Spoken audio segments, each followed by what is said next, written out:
Parle ou tu vas boire toute la tasse. Qu'est-ce que les chroniques de Babel? On est juste des gens qui interprètent des rôles, mec. De l'actuel play, c'est tout, là.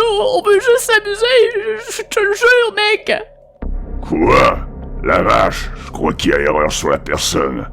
Tu sais, des ongles, ça repousse, hein? Sans rancune, vieux. Je pense que j'ai fait pipi dans mes culottes.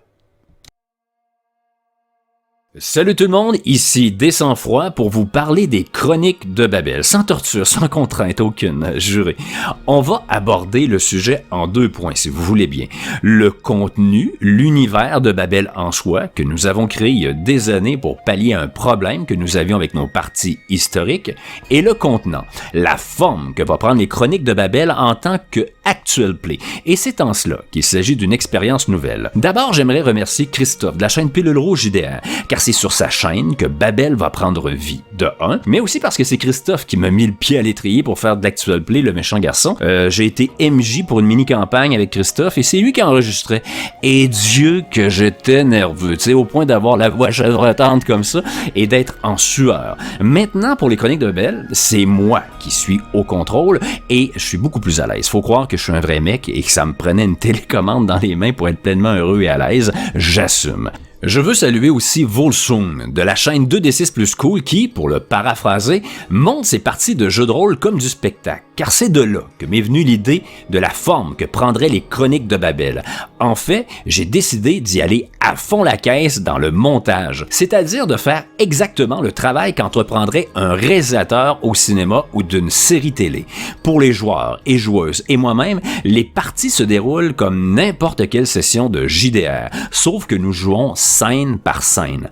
À la fin de la session de jeu, je me lance dans le montage, allant jusqu'à changer l'ordre des scènes ou d'enregistrer seul avec un joueur pour ensuite replacer la scène dans la trame narrative. À quoi ça peut servir, me direz-vous?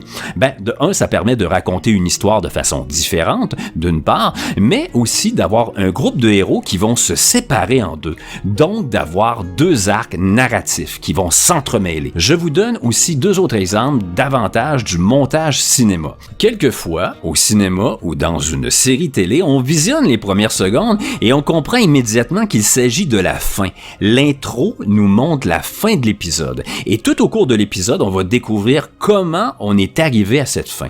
En jeu de rôle, que ce soit en IRL, sur table ou en direct sur Twitch, mais c'est difficile à faire. Parlons en termes de jeux vidéo, où on affronterait le grand méchant au début pour ensuite découvrir comment on a trouvé sa planque dans les 4 heures de session de jeu qui suivent. De un, ben, le hasard des dés puis l'improvisation des joueurs et joueuses fera en sorte que la scène avec le grand méchant serait sans doute différente.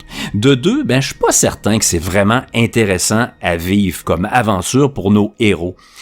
Si t'affrontes le méchant en premier, ben, on perd en enjeu et en montée dramatique.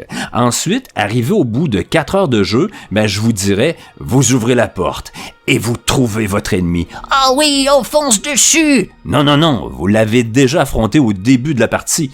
La rencontre se termine là, avec la porte qui s'ouvre sur lui. Point. Ça finit pas mal en queue de poisson. Mais si on joue la partie dans l'ordre chronologique normal et qu'après on interchange les scènes, ben on obtient un bel effet. Deuxième exemple de la force du montage. J'ai fait une première session avec Danny de la chaîne Radburger qui interprète le capitaine Kal Shadim dans les Chroniques de Babel. Un peu plus de 2 heures où on a fait quelques scènes et ces scènes-là, je vais les répartir dans les 4 ou 5 premiers épisodes qui mettront en vedette d'autres joueurs et joueuses. Vous comprendrez que ça demande beaucoup de travail, autant en amont qu'en aval de la partie. C'est donc sans doute des tranches d'1 heure par 2 semaines que vous aurez des chroniques de Babel. Mais parce que je suis seul aux commandes et j'apprivoise aussi les outils de montage, domaine dans lequel je ne connaissais rien il y a 1 mois. Mais c'est une expérience qu'on voulait tenter, alors on se lance dans ce JDR série. Selon moi, le rythme devrait être très lent, car je vais laisser la caméra rouler et les joueurs et joueuses vivent pleinement chaque moment. On verra bien où nous mène l'expérience. Le contenu maintenant. NJ, mon acolyte de toujours en jeu de rôle, et moi, on adore les parties historiques, avec un zeste de surnaturel. Et ça, ben, c'est beaucoup de travail de recherche pour une campagne, et une fois terminé, ben, c'est perdu. À moins d'aller revisiter le même pan de l'histoire. exemple, Deuxième Guerre punique, Rome contre Carthage, 200 ans avant Jésus-Christ. Ben, ça m'a demandé énormément de travail de recherche et après 12 sessions de jeu, bang, aux poubelles. Et je ne suis jamais retourné à cette période de l'histoire. C'est là, il y a des années, que j'ai entrepris de dessiner une carte et de créer des peuples fictifs à partir de peuples existants et réels, et qui vivent tous à la même époque. Si je veux jouer du viking, j'ai le Danland dans le monde de Babel. Si je veux vivre une aventure dans un univers japonisant, j'ai les îles d'Écho. Si je veux retourner à Rome, ben alors j'ai l'Espagne, un mélange de Rome et de la Grèce antique. Et les faire coexister tous à la même époque, ça fait en sorte que je ne perds plus rien du travail que je fais. Au contraire, chaque campagne que j'entreprends dans Babel crée du lore et nourrit l'histoire de l'univers. Fini la frustration de tout perdre. NJ et moi apportons chacun notre contribution à chaque campagne que nous faisons. Pour la campagne que nous allons vivre en Actual Play, vous allez surtout voir 3 territoires. D'abord, le Dominion, qui est l'union forcée de 4 royaumes. C'est Orléans qui a décidé d'envahir les 3 autres. Pour Orléans, pensez aux premières croisades, armure de plate, l'épée bâtarde, vraiment l'image du Moyen-Âge central. Ils ont vaincu Florenza, un monde qui représente la renaissance des mousquetaires mais sans la poudre, car elle ne fait que commencer à apparaître dans Babel, puis ce fut le tour de la Brette et des Monts Venteux d'être annexés. Le Dominion qui tente maintenant d'envahir la côte de Méso. Méso pour Mésopotamie, un monde proche des Sumériens et des Babyloniens. Puis, vous allez voir les Fernés, car oui, dans le monde de Babel, vous pouvez mettre tout ce qui vous plaît. Moi, j'ai lu les romans de Game of Thrones, et comme tout le monde, j'attends le dernier avec impatience, et j'ai adoré les Dothraki et les Fernés. Et ils sont là. Mais selon ma vision, les Fernés sont à l'image de l'âge d'or de la piraterie, et ils ont 2 rois.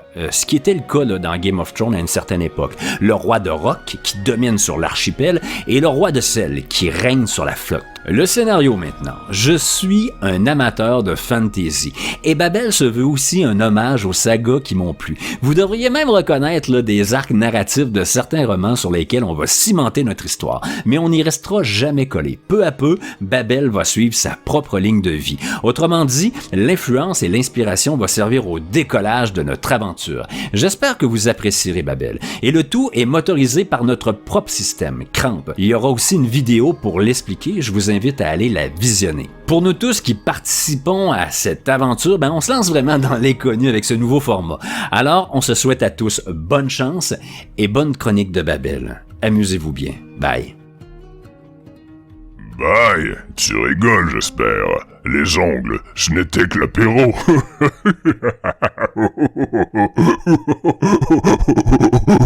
Je vais pisser dans mes culottes, moi aussi.